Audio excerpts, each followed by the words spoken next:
is rough, and it takes all that you've got, but he's been here, just waiting for you to knock, to take his hand, and plant your feet on the rock. I want to live my life on the rock. I want to build my life on the rock. I want to live my life on the rock. I want to build my life on the rock. I want to live my life on the rock. I want to build my life on the rock. G'day, mate. You're watching Life on the Rock.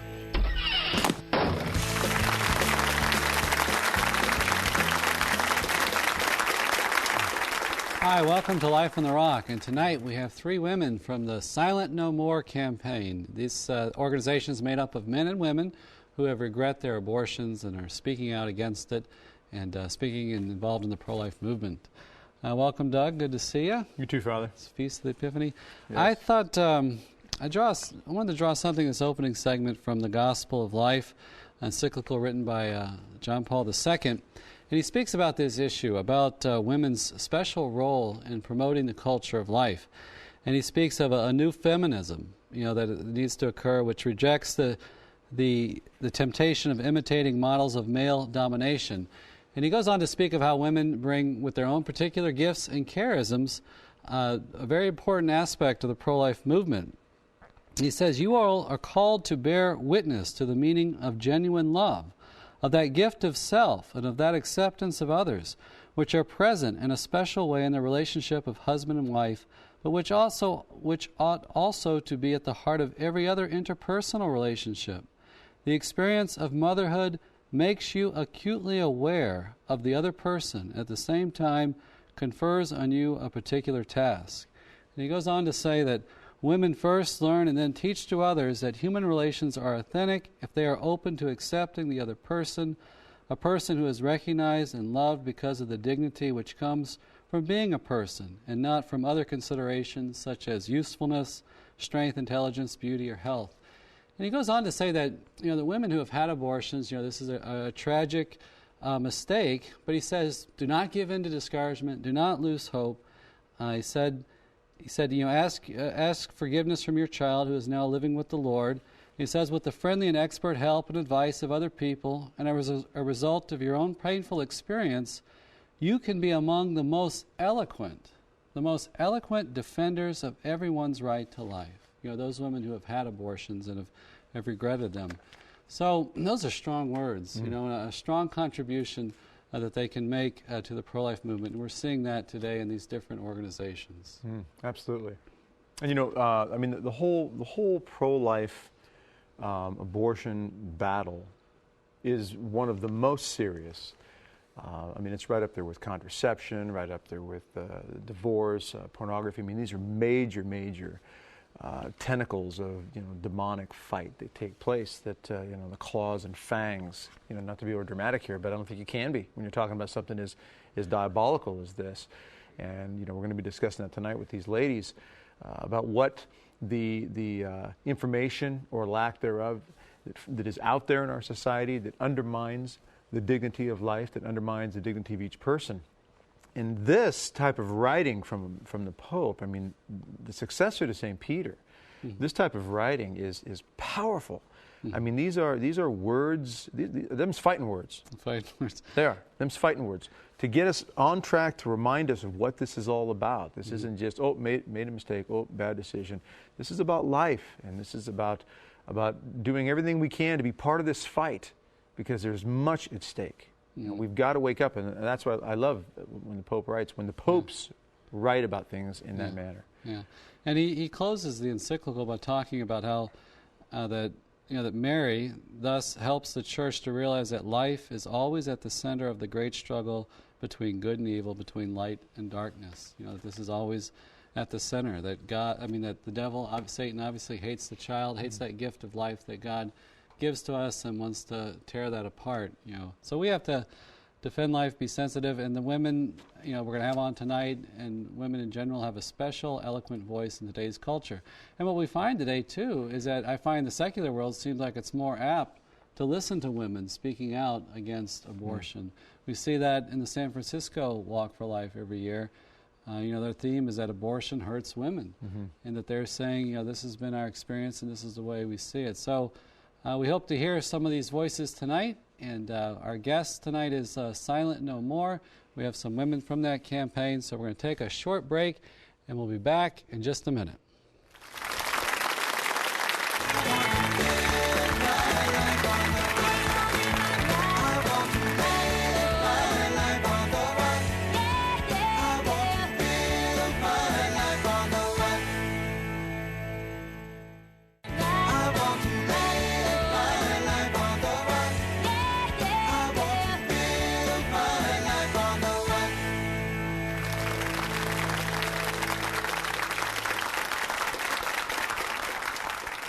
Hey, welcome back to Life on the Rock. I'm Doug Barry along with Father Mark. We are the Rock House compadres in the Rock House, high in the mountains with the exact same scene outside the window, every show, every week, every month, throughout the year. And there's a reason for that, but it's a mystery. We can't tell you unless you come to the studio and see it. But we have with us tonight, we have, I'm going to get this, Janet Morena. Jacquie Stalnaker. Right. And Mary Kominsky. Yes. Kominsky or Miskey? Kominsky. Kominsky, like the baseball field. Exactly. Excellent, wonderful. And you ladies are all part of Silent No More. That's right. And before we get into what Silent No More is, let's just go through so the audience can get to know who you are, a little bit about each of yourselves and why you're here in the Rock House. Well, and I'm no stranger to EWTN. People might recognize me as being the executive director of Priests for Life. And I'm on Father Pavone's series, Defending Life. You hang out with Father Frank. Father Frank, right? Yeah, Father Frank. And that airs, here at EWTN Network. Right. And I'm also a weekly guest on Catholic Radio for EWTN, the Catholic Connection show with Teresa Tomeo. And I just recently taped... Hold on, I'm sorry. What? You and Teresa Tomeo? Together. Does anybody else say anything in the room? Not, well... Because you both got energy. And we have high energy. As a matter of fact, our energy is going to explode here at the network in the spring because we just taped a new mini-series for the network called The Catholic View for Women. And that's with, of course, Teresa and I and Astrid Bennett Gutierrez, and that will air in the spring as a mini-series. Oh, good. Yeah, so... Keep an eye out for that then. So... Awesome. I love EWTN. I love coming down here, and this is my first time on Life on the Rock, and I'm just so excited to be here. Good. Well, I know we've been trying to get you for years, but you're just so busy with all this other stuff you're doing. All the stuff. Oh, like work, it keeps us busy. Yeah. Awesome. Well, it's good to have you. And Jacquie, a little bit about yourself? Well, I hang out here in Birmingham at EWTN a lot, too. I work with Father Mitch Pacwa, so I hang out with a priest as well. But my purpose in being here tonight is to represent Silent No More. I'm a regional coordinator here in the Birmingham area for the program. Is there anything you could tell us, just between us here on stage, about Father Mitch that would be like juicy or fun or good? Actually, there is. Yeah. We get a lot of letters about how he goes and he likes to kill animals and he hunts. Yeah. But he has recently adopted 2 stray kittens that he doesn't want anyone to know about. You didn't hear that. And their names are Francis and Veronica. So there's a tender spot in Father Mitch when it comes to animals. There is. He's not just a deer hunter. And he has been very worried about the cold lately, so I had to go buy 3 and make sure that their home was accommodated. Kittens. Yes. 3 blankets, 1 for each cat and 1 for Father Mitch. Pretty much. That's awesome. Well, Father Mitch, God bless you. All right, Mary, how about yourself? Well, I'm from New Jersey. And I also work for a priest. How about that? I work in campus ministry at Montclair State University, which is the 2nd largest state university in New Jersey. And I work with Father Jim Chern, who is our director and chaplain, myself, and we have 4 focus missionaries, Fellowship of Catholic University Students, and also a campus minister. So we are the staff at the Newman Catholic Center there on campus. That's good. That's good. Good for you. I couldn't tell by your accent you were from the East Coast. How about that? Just a hint of something there. I'm not from Birmingham, so. Sorry. Well, the Silent No More program, we can spend a lot of time on this, and it's such a very serious issue. Obviously, as we talked about in the first segment, I firmly believe that it is one of the top 4 diabolical areas of battle going on. Abortion, contraception, birth control, divorce, and pornography. These things are destroying, hurting, tearing apart so many people in so many ways. But abortion is there's something about this one that has obviously the destructive nature of it. Another human being being destroyed out of the Right. womb. Yeah, well, the Silent No More Awareness campaign, I co-founded it with George Forney, who's president of Anglicans for Life. We first developed the idea in 2002, and we held our first event in 2003 in January, right after the March for Life in front of the Supreme Court. But the purpose of the campaign is really threefold. The first purpose is for the voices who have been healed. You know, the women and men who speak for the campaign are people who have gone, you know, through the abortion experience, but they've gone through healing. They've come back to the Lord. And they want to speak out their stories to reach others who are still in that secret sin and that shame and denial. And they want to say, there's hope. The doors of the church are open for you. And so that's the first purpose. The second purpose is they want to reach girls who are considering an abortion and say, don't go down that road. It's a dead end. You know, Planned Parenthood wants to make it seem like you have your abortion today, no big deal. Go back to schoolwork tomorrow. And these women are going to tell you that that did not solve their problem. It created so many other problems. Abusing drugs, alcohol, just to numb the pain they were in. They became more promiscuous, multiple abortions, suicidal thoughts, eating disorders. The list goes on and on. How long has Silent No More been around, up and running? When was it started? About seven years now, and we've actually had over 775 gatherings in over 10 countries so far. So, okay, this is international. Yes, okay. international. And it's growing? It is growing.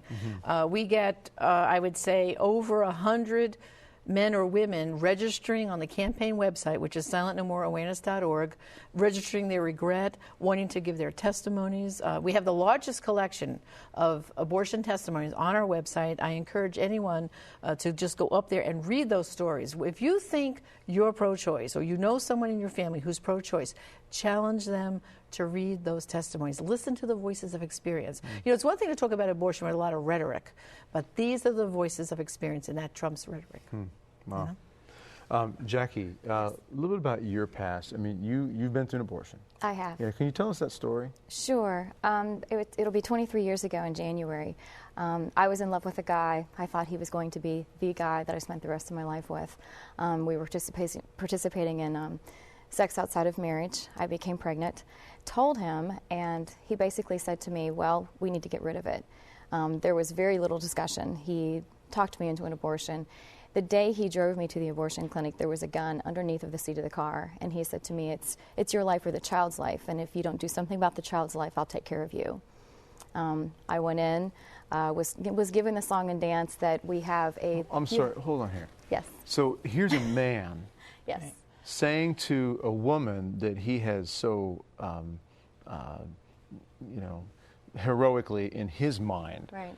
thinks that he is taking care of his masculinity by Right. impregnating you, and then threatens your life Yes. if you don't destroy the life that he took part in creating. Right.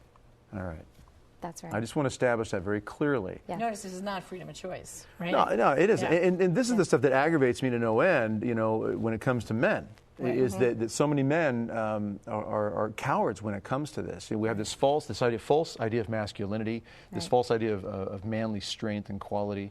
And it is one of the largest problems when it comes to defending life, I find, is in the men. Right. Right. Our job is to defend the ladies. We're supposed to be the knight in shining armor. Right. Right. We're supposed to be the guy that rides in on the white horse when the damsel in distress is tied to the train tracks by the guy with the handlebar mustaches and stovepipe top hat. Right. You know, we're supposed to come in and save the day. We're not supposed to come in and threaten your life. And they say abortion is supposed to be liberating for women, and it's actually been liberating for men. It's let them to check out and have Exactly. zero responsibility. Kind of erase. Big giant eraser. That's what they think this is. But yet I got to see. I think that a lot of guys have got to be dying inside, which I know you address as well with the Silent No More program. Right. That for those men who do have enough of a conscience, or there's enough of a conversion of their conscience, they come around, they realize, whoa, what did I do? Well, usually with the men, it comes later on. With the men, just like with the women, they stuff those feelings deep down and they blow it off. But with the guys, usually later on, when they do marry and they're having their first child, it's a flashback. Wait. Whoa, this is not my first see child. that, And then it all erupts, you know? And this is where I got to say to the guys out there, any men watching or hearing this right now, is as a man, we got to step up to other men. Just like iron sharpens iron, men sharpen men. We've got to make sure that we are holding each other accountable. in good ways, powerful ways, fighting spirit ways to help other men realize, number one, what our responsibility is as a man in the eyes of God, and how that then transmits and manifests in this world, such as in a case like this. This man immediately, I mean, obviously the interaction outside of marriage was wrong, but at that point when their life was created, he should have stepped up. Any man should. So I know there are guys out there who've been misled and malformed when it comes to this. So, let's just pray and hope for healing and change and conversion. But as men, if we know and we're not stepping up and doing something and we're not trying to help other guys and not speaking out, I mean, shame on us for being cowards in that respect. Well, the abandonment didn't end then. I went in and they explained to me, what they would do, and they told me that I had a band-aided problem that they could discard. And I didn't know what the word discard really truly meant and the magnitude of that word until much, much later when I started to realize really what had happened to me that day. And how far along were you at the time? 11 weeks. 11 weeks, okay. So everything, all the organs, all the fingers, everything were there. It was a true living child. But at that time, they weren't doing sonograms. That was not an option for me. I was given no anesthesia, no pain medicine, nothing. I can tell you the very second that child died inside of me, and I can tell you exactly what it felt like. And this is 23 years now. Yes. And it's still that alive. Oh, absolutely. That fresh of a memory. Absolutely. Yeah. And when I walked out, there was no recovery time. The procedure was done. The nurse talked to the doctor as though it was just, something that was just, a natural procedure. I mean, they were talking about day-to-day office things while this was going on. And then they said, you can get dressed and you can leave. And when I walk out into the waiting room thinking he's going to be there for me, he's not. So I go to walk across the street thinking he's in the car park, in the car waiting. And as I'm in the middle of the street in Bethesda, Maryland, I collapse and I start to hemorrhage and had to be taken to the hospital and be given 6 units of blood. The female body takes 10 units of blood to function. So I was almost dead by the time I got to the hospital. And when he came to visit you in the hospital? He did not. I've not seen him since. In other words, the last time, Doug, he saw her was he dropped her at the door of the clinic. That was it. Now, this is a man. And not even a word from it. Not a word. Nothing. No. I mean, that's unbelievable. In a relationship for a year and a half, but he dismissed his responsibility for the father of this child and just left her at the door of the abortion clinic. Did any man step forward to help you in any way? I mean, was there a father, a grandfather, an uncle, a brother? No, I kept it from my family. I only told my family 15 years ago. Really? So yeah, this was something that, the after effects of suppressing everything and having all this guilt, and then that's when you get into the troubled relationships, and other relationships that you get into with men after that are very, very difficult because usually you choose people that you think are good. They're usually abusive. You think, well, you get to a point where you start to think because of the shame and because of the guilt of what you've experienced, perhaps maybe that's the way I'm supposed to be treated. So you get yourself into all kinds of relationships that are just completely abusive to you. See, I can see that in even teenagers that I work with when I travel and speak now, you can see something in them that almost looks dead or hardened. Right. I'll never forget the time walking down the hallway to Catholic high school I'd been speaking in, and there was a girl standing at the front door waiting for a ride, and she heard me walking by, and I saw her, and she turned her head, and as I looked over and she looked over, I saw she had a black eye. And I walked over to her right away. I said, "How did you get this black eye?" And she said, "Well, my boyfriend hit me." And I said, "You've left this guy and turned him in, haven't you?" She said, No. She said, "I love him." Right. Now, so you understand that kind of way of thinking? Absolutely. Help us understand that a little more. It's a type of abuse. It's loss and grief that you experience when it happens. And you start to think, well, because I've done this, because, when you get down to it and you really realize what you did, you killed your child. Ultimately, I killed my child by going and having this procedure done. That is murder. So if you are any type of Christian at all and you have any type of faith in God and all, you know that that's something that's really wrong. Who can you go tell that you've done this to? And feel good about yourself. So all these other emotions of guilt and shame come in, and fear, and you can't share that with anyone. So these people that start coming at you that want to date you and that type of thing and get into these relationships, if they hit you, the bruises go away. Mm-hmm. The emotional abuse, the spiritual abuse, the psychological abuse, the verbal abuse, that's what's the hardest thing to deal with, because those things never leave. When words are spoken to you, they never go away. If someone hits you, oh, well, he'll change, he'll get better, he had a bad day, and you start to believe in that type of belief system for yourself. And there's just, in general, there's kind of a settling for something like that. Absolutely. And you have to understand, too, if Planned Parenthood says you have the abortion today and you just go back to work, school tomorrow, all right? It's no big deal. Simple procedure. You move on with your life. So what Jackie's describing here is that she couldn't move on with her life. She felt this shame, this guilt. She realized she killed her child, but everyone else is saying freedom of choice, how wonderful. You think there's something wrong with you. So what do? You stuff those feelings deep inside, and many of them, like she's saying, engage in abusive behavior to themselves because they think they're not worthy. It's almost like they're damaged goods now because they've so ruined themselves by going through this abortion. They've done the unthinkable. So they just hide it, and it stays stuffed out. I mean, I've had cases where women have, been in denial for 10, 15, 20 years. One time I was at a church. Father Pavone was given a homily, and after the homily, it was about the compassion, forgiveness, and healing. A woman came up to me, 80 years old, and told me that other than going to confession to the priest and confessing her abortion, she goes, I need to tell somebody before I die other than this priest. And I want to tell you, Janet, about my experience. And she said, I have to be silent no more to somebody, so I'm going to be silent no more to you. Now imagine, her family never knew, no one ever knew. She's carried this burden all these years. I mean, she carried that burden for about 65 years because she had it as a teenager. And that's what has happened through the years. Many women who were abused, sexually abused, hiding incest and rape, that's what abortion has done, and they bury it so deep down inside. And our society doesn't necessarily help us. The mainstream society doesn't really help you. I mean, only really in the Christian way of living, true Christian way, do we have any encouragement to even deal with this. Exactly. Because the general society just kind of tosses these things aside and says, let's move on to the next bell or whistle or exciting moment of life. They don't even want to hear about the word abortion. It's choice. So many people think that abortion is, we need to have it. It's not whether it's, women are always going to need abortion. And that's really what the voices of the campaign, too. The third goal of the campaign is to reach those people who think women need abortion and make them realize how damaging and devastating it is so that they would never think we want to make abortion unthinkable. An unthinkable choice for any woman in an unexpected pregnancy. It's got to change in the heart and in the head before That's right. it changes in the way it manifests. We've got to run to a break here. When we come back, we're going to hear Mary's story and get more into what Silent No More can do. And ladies and gentlemen, how you can look more into this yourself. Because right now, those watching or listening, if it's not you, you may know someone who is struggling with the regret of an abortion or may be considering an abortion. In which case, the time to act is now. And we'll talk more about that when we get back from this break, so don't go away.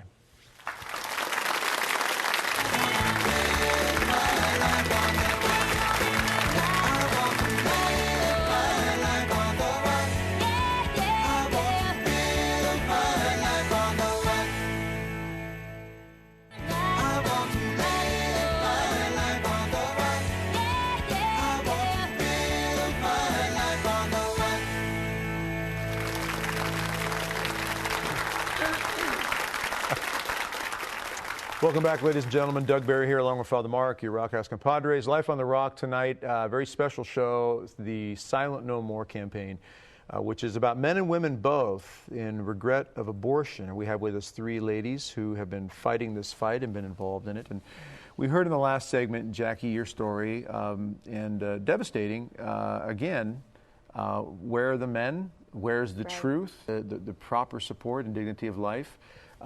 Mary, you also have suffered through an abortion many years ago. Yes. Yours was before Roe v. Wade was even passed. Yes, it was. It's funny when I think back, I was raised in a very good Catholic home and was through Catholic grammar school and high school. And you would think I would have all the building blocks to be able to make right decisions. But sometimes what happens is when you become involved with someone, especially I had a high school boyfriend, and similar a little bit to Jackie, he told me he loved me. And he, if you love me, Mary, then we will become intimate. And, part of that whole message, especially in those days in the early 70s, there wasn't all of the tools that we have today, like theology of the body and all this where young men and women can really find out what is their purpose, what is their purpose in life as a man and as a woman. So unfortunately, I did become pregnant. The minute that it happened, he actually left as well. And in those days, there was no pregnancy tests. You had to really go to the clinic.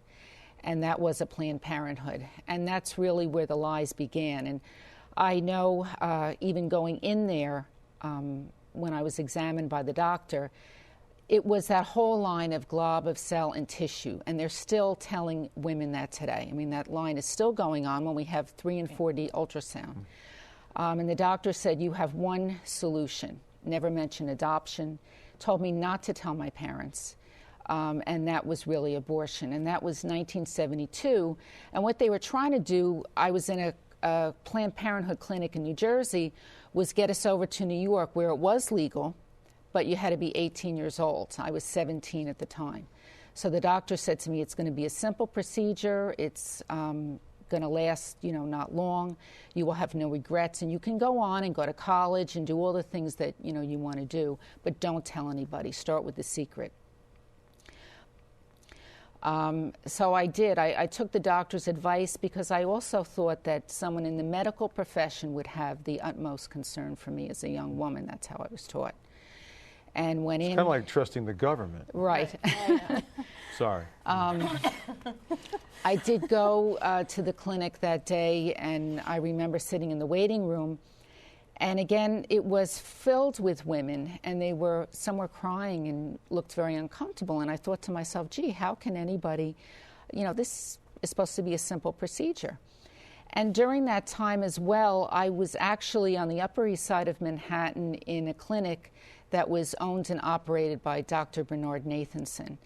And as many of you may or may not know, he was the top abortion doctor at the time. I think he performed himself over 60,000 abortions. He now, the great story with him is he is a Catholic. He was an atheist Jew that really converted, his whole theory of life after ultrasound, when he really saw what he was doing. But I was in the clinic that day.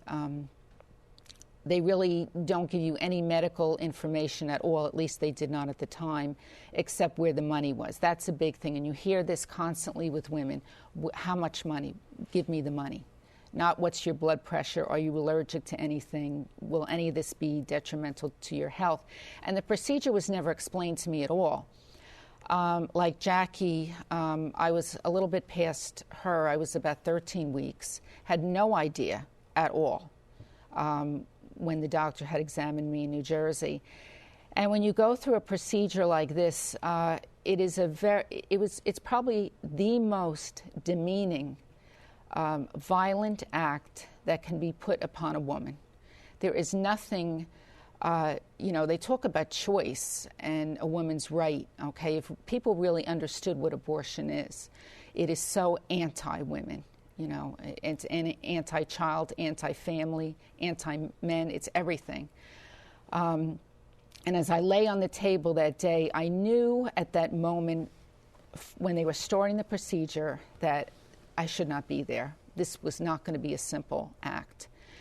And I started to get up off the table, and the nurse said to me, it's okay, it's all right, you're going to be fine, just hang in there. Because like Jacquie said, this is not a surgery of some flesh or cells, okay? This is a child. And I knew during the surgery I was fully awake, saw everything, heard everything, and it was, the most tragic day of my life. During the procedure, at that point, I wanted to just leave, okay? But again, they try to keep you down and to get through it. One of the most disturbing things was after everything was over, the doctor looked me right in the eye and he said, I don't want to see you here ever again. You listen to what the nurse tells you, you take the birth control pills that we're going to give you, and you don't come back. And that's how the procedure ended. They wheeled me into a room alone, and that's really when everything changed for me. I just felt that, there was nothing left.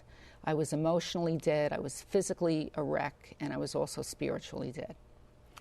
A couple of things that I've noticed in both you ladies telling your stories is that so many years later, you're obviously still very deeply affected by this, No, absolutely. as you're telling it even right now. Absolutely. It's in your tone of voice, it's in your faces, it's there. In your case, Mary, where were the men in your life that were supposed to protect you? I mean, this doctor, obviously a man, Right. was not doing it. And I'm not trying to pinpoint any, family or friends or anything, but in general, that question, I think, because I think it is an enormous part of the pro-life movement. It's not just, education across the board, that it's truly a life, but education to the men out there that we're supposed to be doing something. Again, I say this. Where were the men? Well, you have to remember, too, that abortion, when you've had an abortion, you really go into secrecy, okay? The last person I was going to tell was my dad, okay? I did not want to hurt my father. I felt my father would be so disappointed, in me for having sex before marriage, because that's what I had learned. So how could I go and then say, Dad, I'm pregnant now? I was in great fear of that. My boyfriend basically said to me, well, you do what you think is right. Kind of put it on me. And he really was not aware, at that time, what the consequences were. Because remember, in 1972, there was not a lot of information about abortion. It was not on TV. It was not a word that any of us even spoke about. So, I didn't know what it was. Ultrasound wasn't even invented yet. You have to think back, like Mary pointed out. There was no such thing as over-the-counter pregnancy tests. Right. She had to go to a clinic just to get a diagnosis of pregnancy. And she was afraid to go to her family doctor because, like she said, she didn't want to disappoint her parents. And very often with young people, that's the very reason why they go to the abortion clinic. And very often, especially in public schools, they have counselors that will take a student off for an abortion clinic without the parents even knowing. And they play on the fact that daughter is afraid to disappoint the father or the mother and tell them.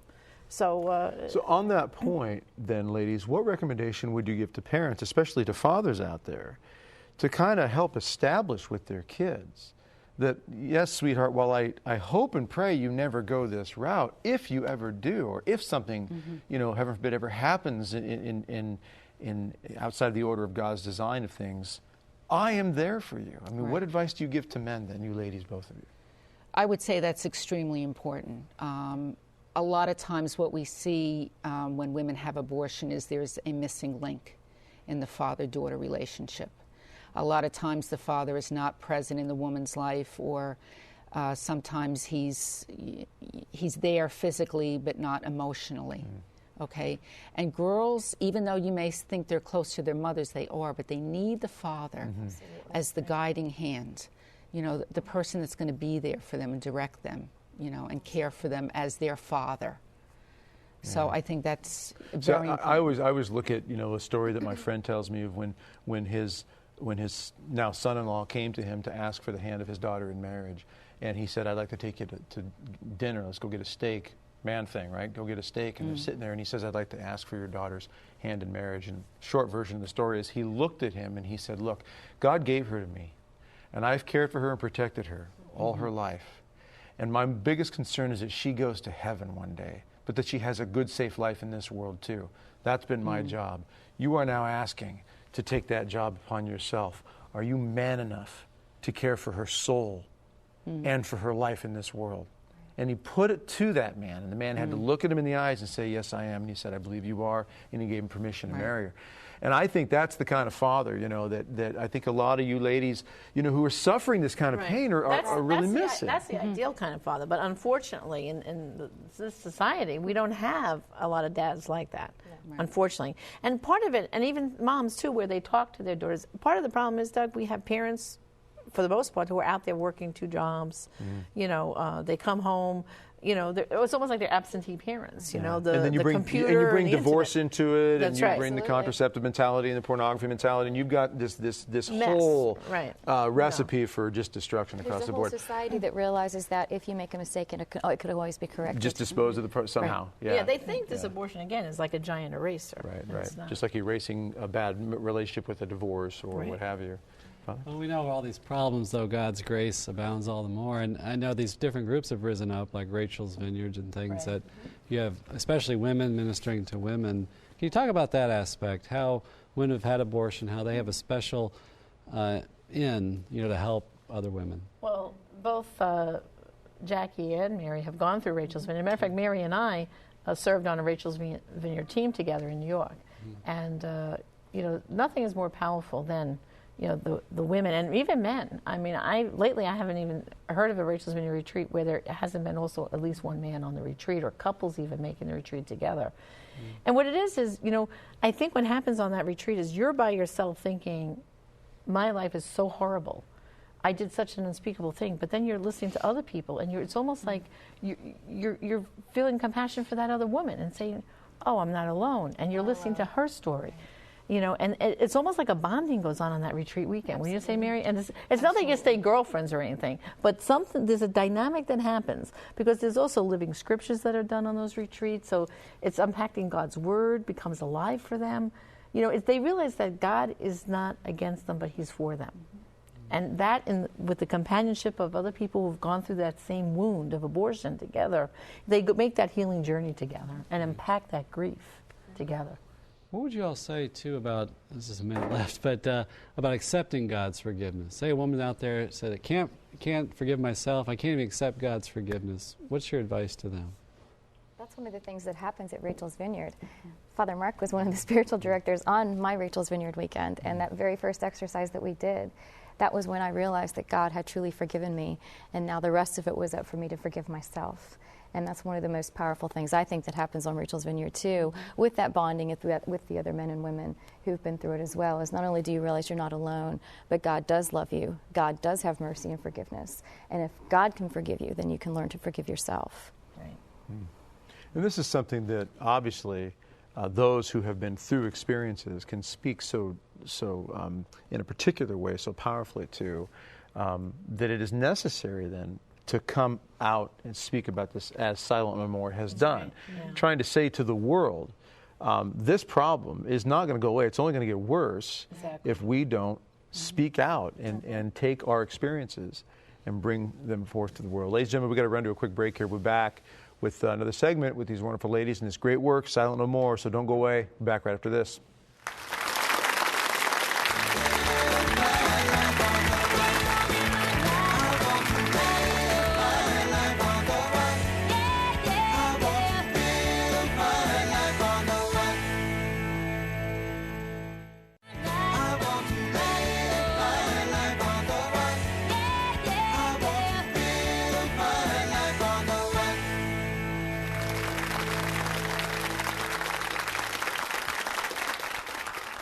And we're back, ladies and gentlemen, to the Rock House, Life on the Rock. Doug Barry, Father Mark, and three outstanding ladies who were doing great work. Now, we're going to make something very clear, though, when it comes to Silent No More, as we were just talking during the break.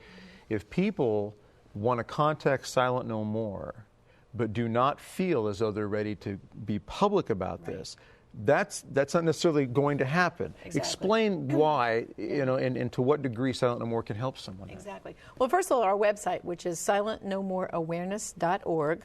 First of all, we have the largest search engine available to them to find the healing resources in their community. They just have to put in their zip code. It will show where is the nearest Rachel's Vineyard, a retreat team for them.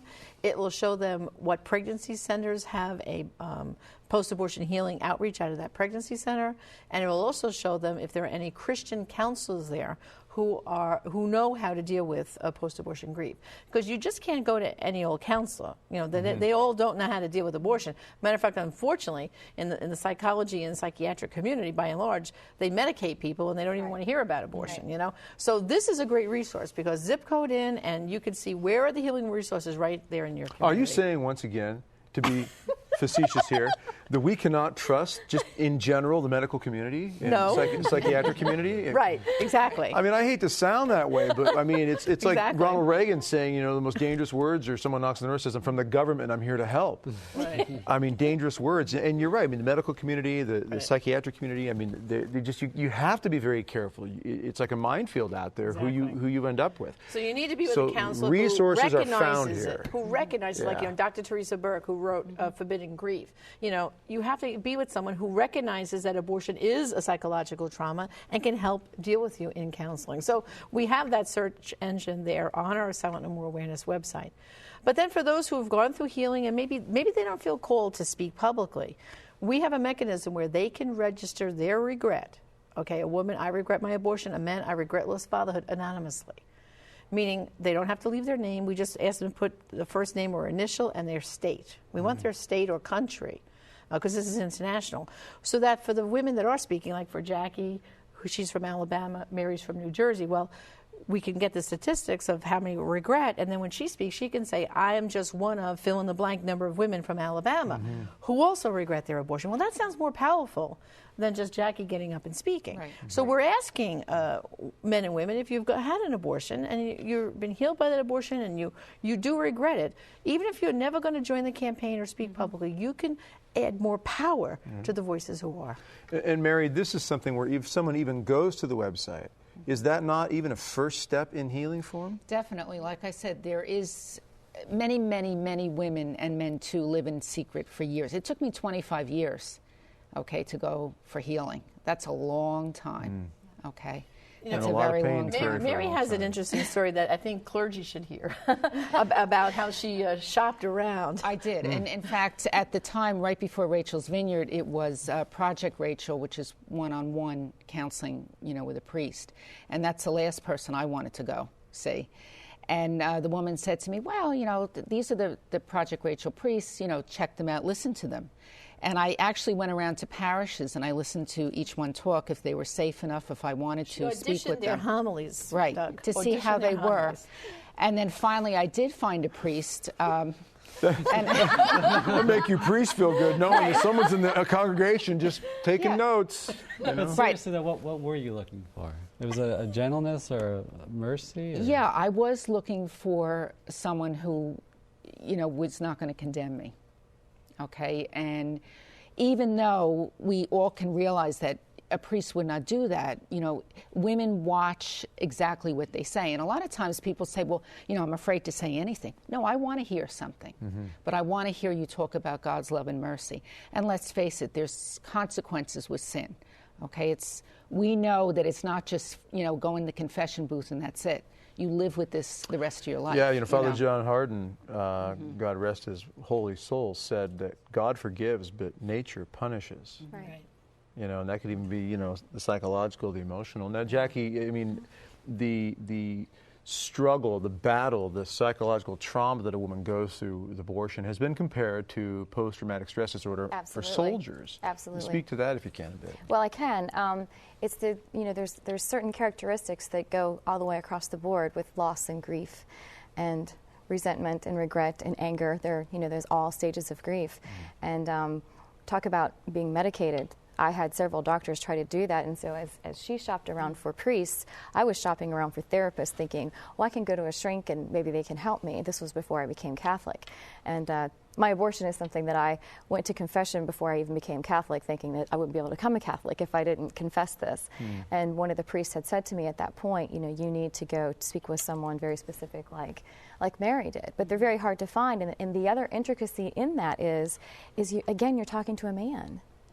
And a man is someone who helped you get into this position, and that's not to say to bash men or priests, but it is something that's very serious, because once that bond is broken, it's very hard to trust.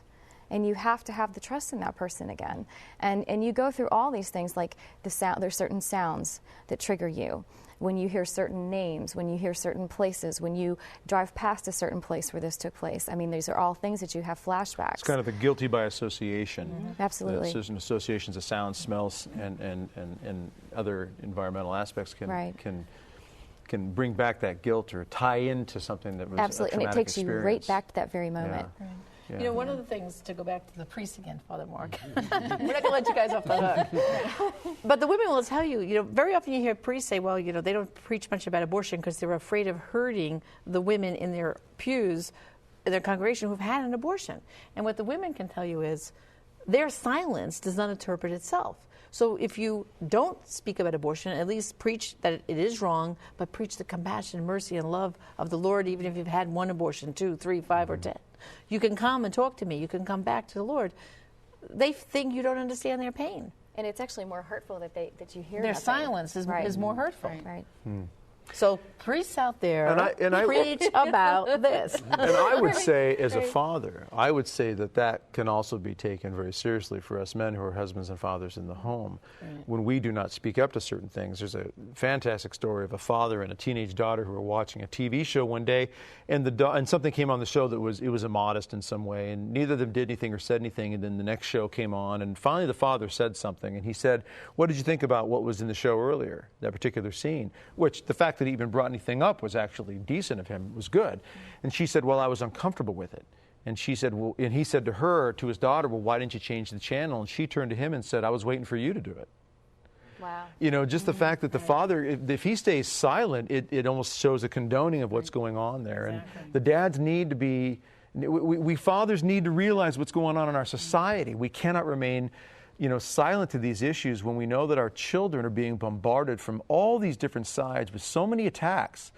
I've got a couple of 3 or 4 different talks and DVDs on my website now. RadixGuys.com. Get this for the man in your life. Or if you're a man, have the courage to pick one up. And really, it's challenging men to get back on mission, stay on mission, be the first line of defense, and fight these good fights that need to be fought, because men need to be involved in this. Before it gets to the damage control, which is in effect is kind of what you're all struggling with, is it not? That's right. But that's why I think it was very important, Father, that you read the Gospel of Life tonight, because our Holy Father did speak out, and we actually read that on our retreat, and that was unbelievable to hear those words. Okay, what he said, to us as women. I told him to say that, by the way. So really, that was very good. I didn't tell him. He did it on his own. And really, those words really give the Silent No More Awareness Campaign our marching orders, because you will be the most eloquent voices. Right. That's almost saying, yes, go and do this. And, this is the beginning of January, and we know we're about 2.5 weeks away from both the March for Life and the Walk for Life. Right. And the men and women of the Silent No More Awareness Campaign, they will be there holding their signs, "I regret my abortion, I regret lost fatherhood." In Washington, they'll lead the march. They'll get up to the Supreme Court and give testimony. Out in San Francisco with Father Mark, they'll be there leading the march, and then I think down by the Morena Greens, they give their testimony at the end. Well, it's not too late. If for men or women who are out there, they've gone through healing, if you think you're interested in joining the people both in San Francisco or in Washington, they just have to go up to our website and register, and we'll be back in touch with you and tell you what has to happen. It doesn't mean you have to give your testimony. Right. You don't have to speak for that very first time. Just holding that sign. Imagine that. I regret my abortion, and you're going to march with other women. It's a powerful testimony in itself. And I know, Mary, you've been doing it for quite a few years now. You might want to speak to that. And what's interesting about it, too, when you're holding the sign, usually we gather in front of the Supreme Court. How many women and men come up to us and say, "I've been there. I can't talk about it. I've been there. Thank you for speaking." Right. And it's filled with young people who also, we are saying, don't do this. Okay, really, really embrace life, the dignity of life from conception to natural death. Silent No More is not just for those people who have suffered or struggled or been through an abortion, but it's to help head it off before it gets to other people's lives. Right, exactly. Exactly. And, another thing about Mary's story is that by her coming to Washington, and she brought some of her students, and they heard her speak and give her testimony for the Supreme Court, they were so fired up by listening to the women, they went back and started their first pro-life group on that campus. And the name of your college again is? Montclair State University. So it's State University. So this is not a religious pro-life group then on this particular campus. Yes, we're associated with the Newman Catholic Center under the umbrella of Newman Catholic. I see. Okay, but they themselves were the ones that came to you and said, "We got to do something." Right. The truth shall set you free. And that's the whole. And young people are really driving this, movement. It's the men and the women, and then the young people. Yeah, I don't know how we don't see the fallout of the disaster of contraception, Roe v. Wade. I mean, it has led to so many of the problems. All the promises of the abortion, industry, like, well, if we have abortion, there'll be no unwanted children. Child abuse will go down. Well, since we've had legalized abortion, child abuse has increased. Well, and Paul VI was the one who wrote back in the 60s that if birth control becomes prevalent in our society, we'll see an increase of abortion. This is before it was legalized, obviously, in the 60s. We'll see an increase of abuse of women. We'll see an increase of pornography. We'll see an increase of divorce. We'll see an increase of child abuse. And every single thing that he said would come if birth control became prevalent, it is upon us right now. And it's devastating our society. But as Father mentioned earlier, where sin abounds, grace abounds all the more. And this is where we have the opportunity to be the fighters, the warriors, men and women alike, and rise up to be the saints that God would want to make in today's time and day and age. Ladies, we're about out of time. We've got about a minute and a half left. Any closing comments from each of you that you would want to say to the world, the millions of people watching right now? I just want anyone to know that the Silent No More Awareness campaign is here for you all year round. There are men and women willing to come to your church, your school, and speak. We also need people willing to be regional coordinators to help find the healing resources that might be in your community. We get people coming on our website. We'd like to funnel them to you and help get them into a healing program. If you've had an abortion, we're here for you. We want you to come to our campaign website, silentnomoreawareness.org. Take those first steps to healing. Okay, that's silentnomoreawareness.org. Right. Get to that website if you can, ladies and gentlemen. Jacquie, any last comments you'd like yes, to make? In addition to that, if you don't feel that you're prepared to get up and speak, know that those of us that are out there, we're speaking on your behalf, and we don't even need to know your name. Even if you just log in and do as Janet has said and say that you're anonymous, we get the messages, and I'll be more than happy, as I know that Mary is as well, to speak up. Speak for you. Absolutely. Good for you. Excellent, Mary. And I would say, do not be afraid, especially to seek healing. Okay, it doesn't matter if it's a year, 10 years, 25 years. Come out and seek healing, rachelsvineyard.org. Okay, and again, you never have to speak about it, but go for the healing. That is a great way to end this show, ladies, is be not afraid, the words of our Lord. God's mercy is incomprehensible. Trust in Him. Okay, the Lord be with you. And also with you. May Heavenly Father shine His face upon you and give you His peace, that you may know and trust in His mercy. And may Almighty God bless you, the Father and the Son and the Holy Spirit. We'll see you next week.